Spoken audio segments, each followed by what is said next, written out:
So guys, নতুন একটা ভিডিওতে সবাইকে স্বাগত। আর কড়াক কড়াক আওয়াজটা হচ্ছে আমাদের পাখা থেকে হচ্ছে, বেশি সাউন্ডে এত ফোকাস দেবেন না। তো যাই হোক, এখন আমি দরজা টরজা দিয়ে দিলাম।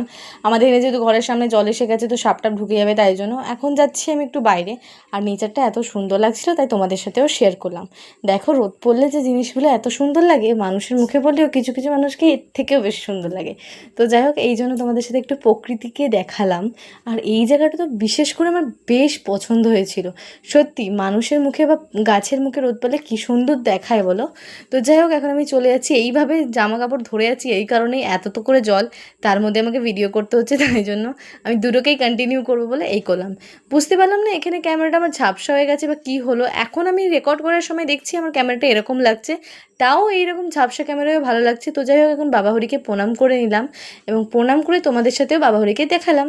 তারপরে দোকানে গিয়েছিলাম, ওখান থেকে এসেই হাতে রাখি পড়েছি, এটা তোমাদেরকে দেখাচ্ছি। আসলে আমার ছোটোবেলা থেকে ইচ্ছা আমাকে কেউ ভাইফোঁটা দেবে, আমাকে কেউ রাখি পরাবে, জানি না, এরকম ইচ্ছা আমার খুব ভালো লাগে জিনিসগুলো, তাই জন্য আমি নিজেকে পেতেছি। বাবা এনে দিয়েছিল আমাকে এবং বলেছিল গোপালকে একটা বাঁধ এবং গোপাল তোকে একটা বাঁধবে, তাই জন্য গোপালের হাত দিয়ে আমি নিজেও পড়েছিলাম। তো যাই হোক, এই যে আচার শুকনো হচ্ছে, এই আচারগুলোকে দেখে আমার তো ভাই জিভের জল চলে আসছে।